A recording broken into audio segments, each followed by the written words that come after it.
Aloha guys, welcome back to Ristopia, fellow Ristopians. Yeah, it's been a while. Hope you're all well.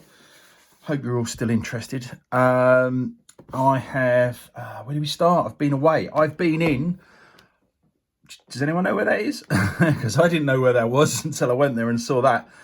That's actually the flag of the Hawaiian flag. I had no idea it looked like that, especially that bit. But yeah, really cool place. Jurassic Park was filmed there. That was cool. Yeah, loved it. Loved the vibe there. But yeah, it's a long way away. Let's move some stuff around. It's going to get boring. One Hawaiian fact is that it is the most remote populated place on the planet. So if you're in Hawaii, you are further away from another country that has a reasonable has a post office and a pub, I guess. It has a population than anywhere on the planet, and I think that's pretty cool. You'd have to go to the moon if you wanted to be further away from civilization or a population. Yeah, it's a long way away. It took its toll, so that's kind of why I've been a bit absent. But I wanted to sort of touch base. I think this is going to be a one. I'm not doing any editing still, but I do have a new camera that I bought for Hawaii to take some snaps, and that will be my new videoing camera for the channel. And hopefully, the channel. Hopefully, I'll get into some editing now. What did I do? I did post one video whilst I was away. I took some watches away with me, so I'll quickly go through those because I did mean to video some. I did do some more videoing than that one that I posted, but yeah, just didn't get round. It's all stuff that needs editing. Didn't get round to really doing anything with those other than, so I took 4 watches away. Hang on, 5 watches away with me. 1, 2. Yeah, took 5 watches away with me. This was the well, I'll start where I this was the winner of the watch I wore. No, it wasn't that one. It was this one. This was the winner of the watch I wore the most, and as I say, it's because it looks it's just got that whole Hawaiian vibe to it. It's from a similar place in the world, the Helm Kuriburi. I'm not going to state any facts about that, but yeah, it's got a serious, cool Hawaiian vibe to it. So I ended up wearing that the most because it just fitted with the Vista. The other watches I took the Pagani design GMT Master 2 clone Batman. I took that for a particular reason. Because what happens on Hawaii, Magnum was filmed on Hawaii, so I went to the Magnum Tours site. I was meant to go on the helicopter, the Magnum helicopter, but the weather wasn't that great, so we didn't end up doing that. But I did get to sit in the Ferrari.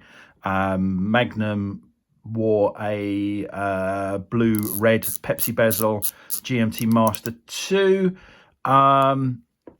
And this was the nearest I could take with me. So that was why I took this one. I've had it on the channel before. I do really love it. Lovely watch. I just love the blue and black. But I only took it for that reason. The other watches I took were the Citizen Eco Drive Diver 200. Because it has that lovely blue. And it's got a Watch Gecko Zulu Diver deployant rubber vanilla scented strap on, which I don't normally like the gap, but there's not too much gap there. The lugs mean that it sits quite close to the case, and it is a lovely strap, 2-sided strap.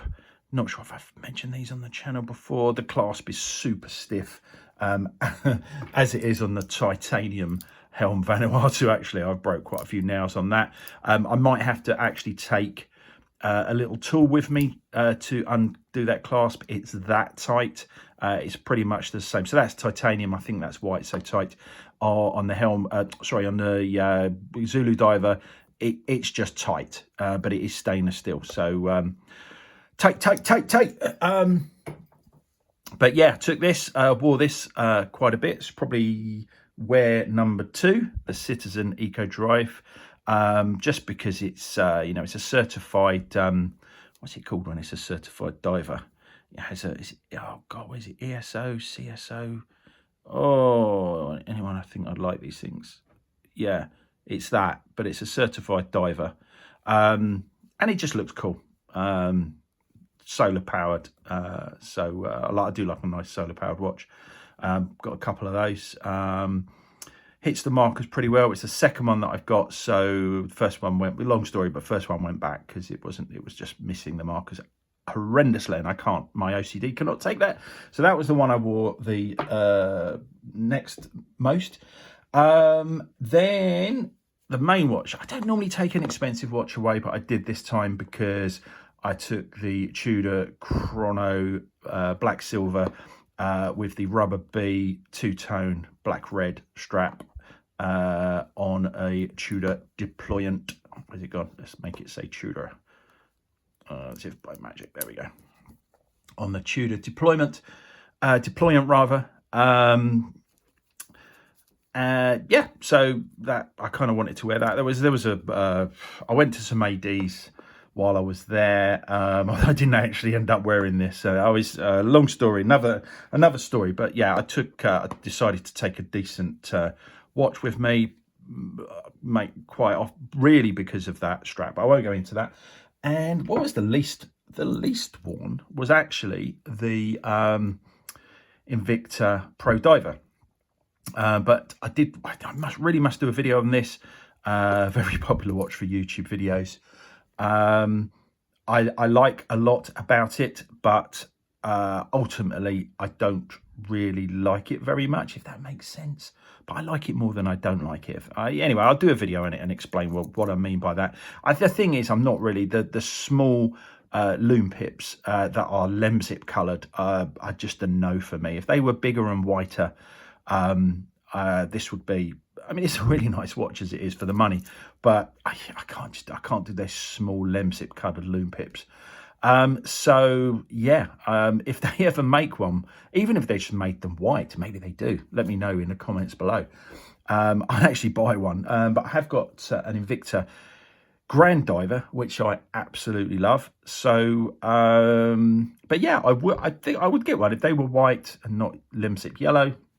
Lemsip, if you're outside of the UK and don't have Lemsip, is it's like a cold remedy, and it's a cold remedy powder that is that colour.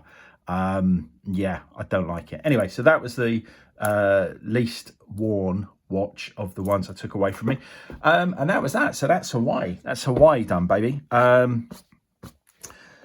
Yeah, took its toll on me. Jet lag was a nightmare in both directions, and did way too much hiking, way too much tennis. I played tennis 3 times. That's way too much for me.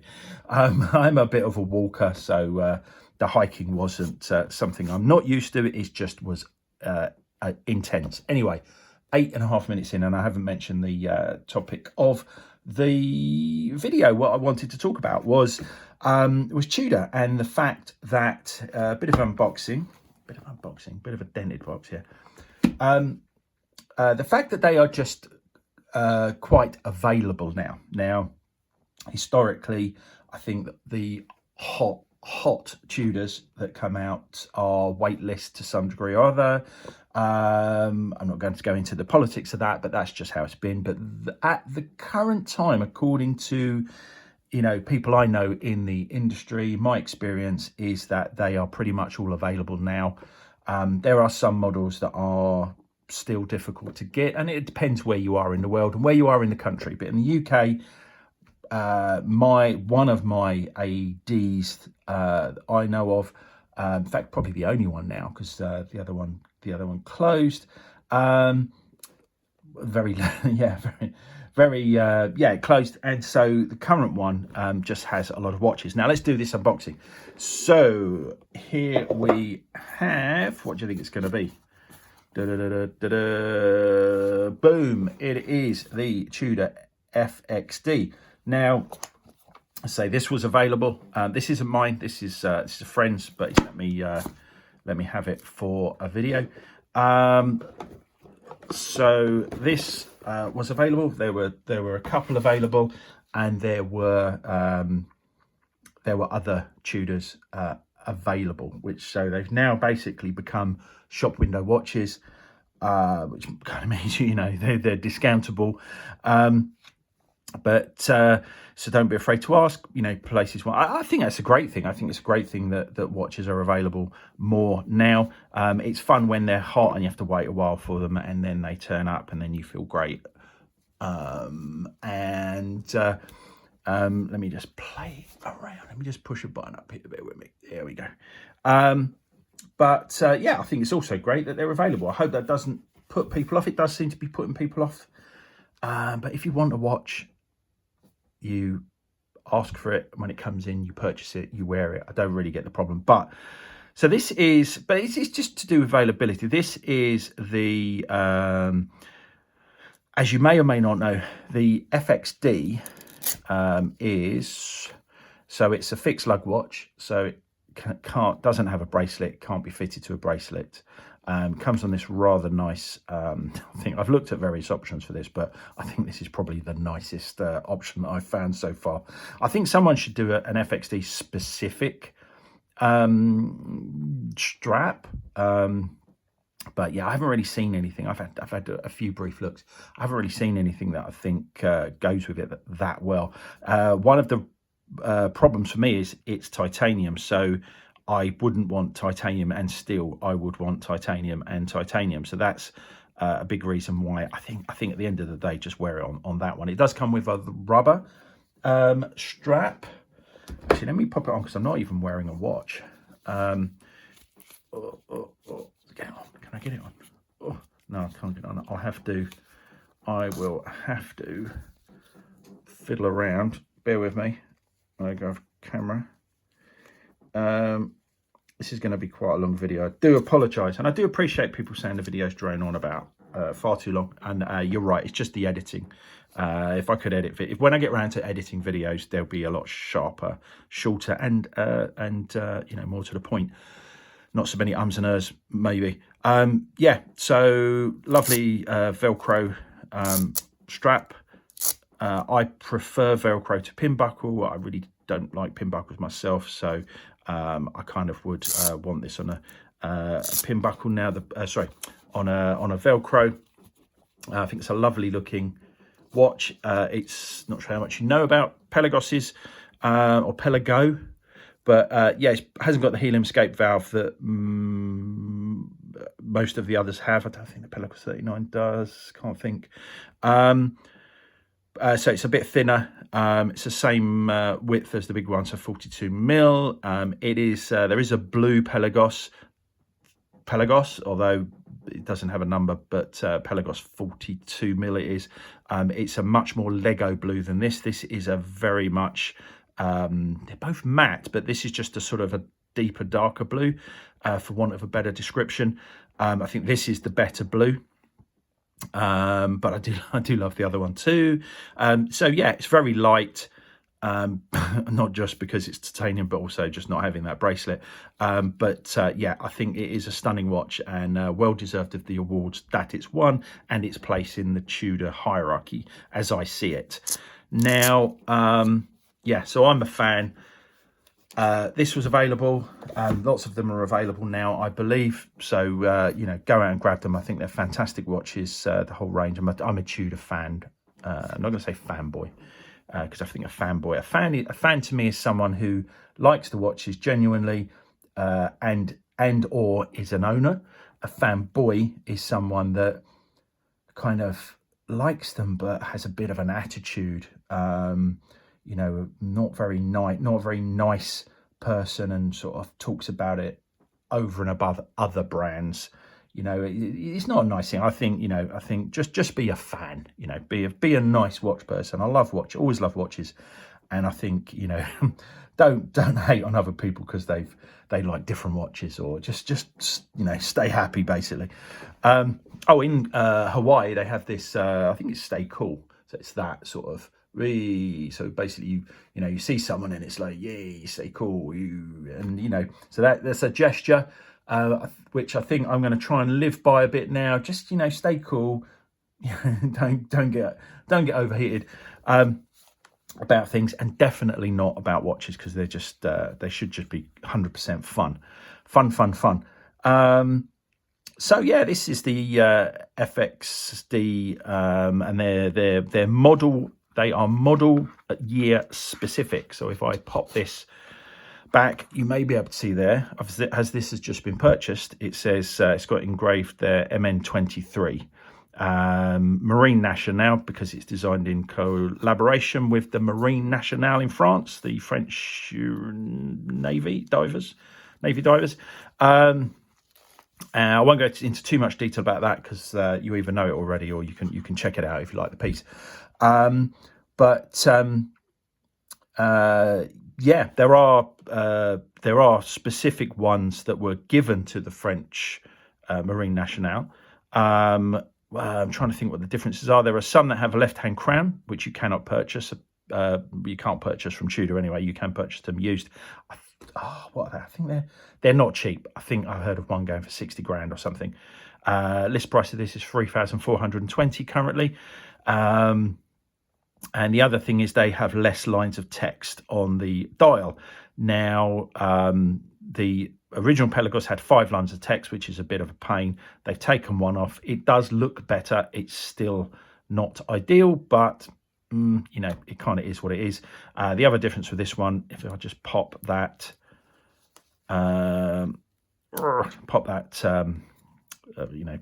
protection thing off, bezel protector off, is that it has hash marks all the way around. It is a bi-directional bezel, unlike most dive watches, and that's because it's used for navigating rather than dive times.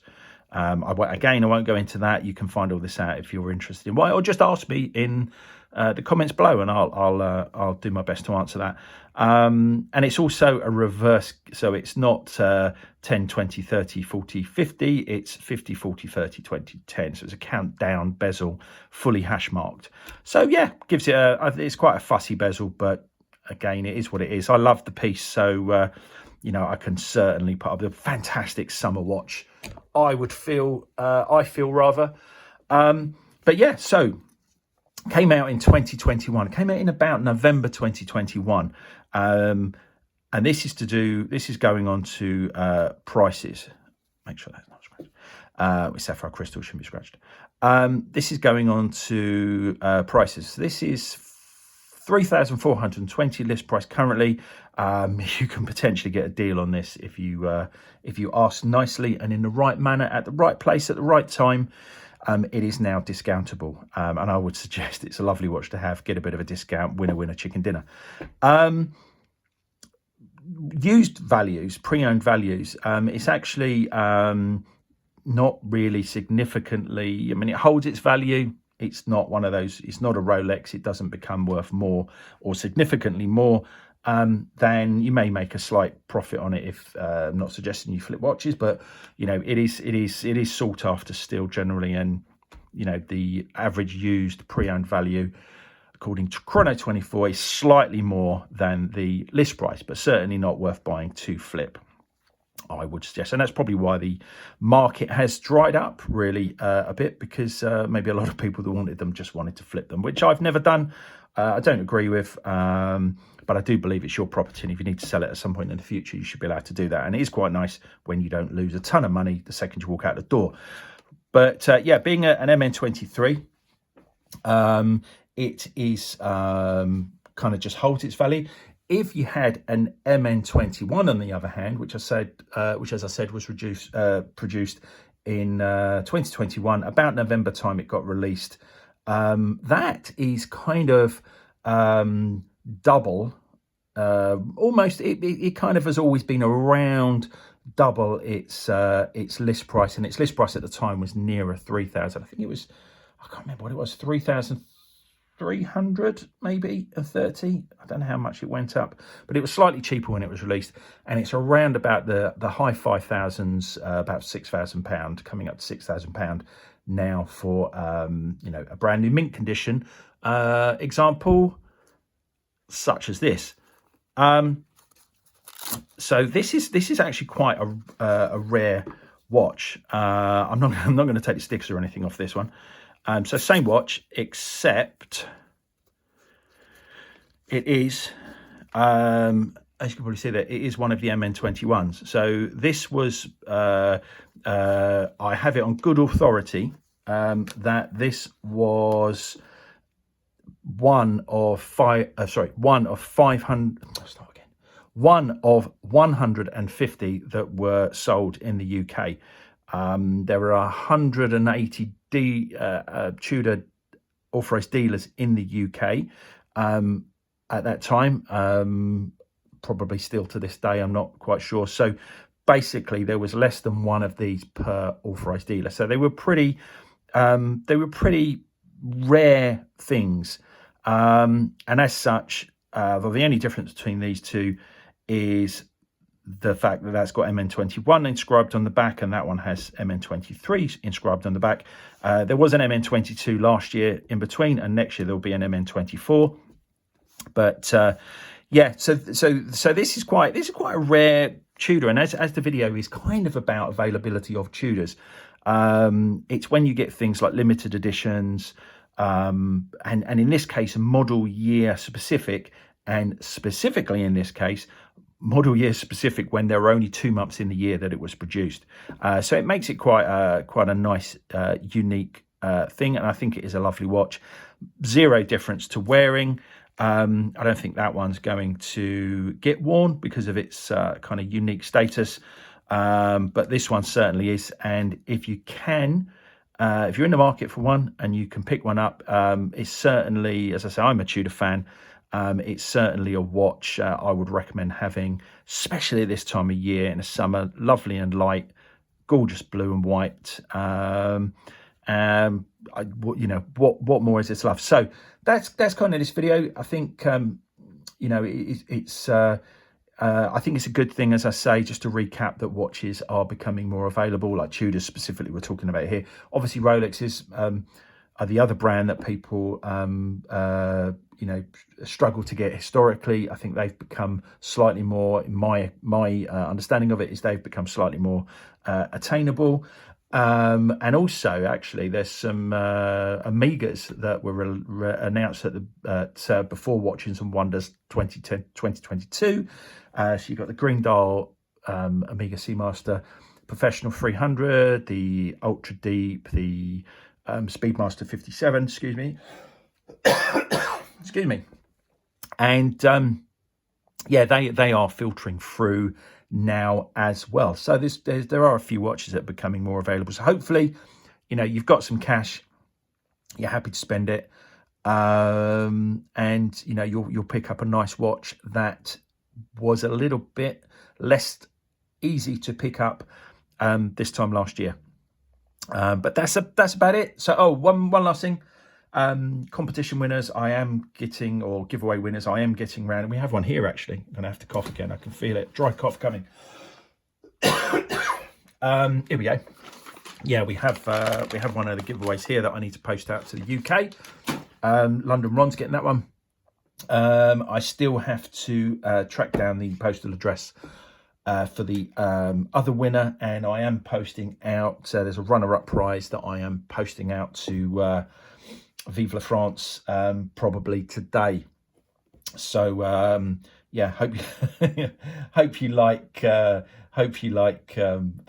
couple of things that I'm going to post out as runners-up prizes. Well, I hope you've enjoyed the video. It's gone on and on. I did say it would. Hopefully chat soon. One wrist, live it.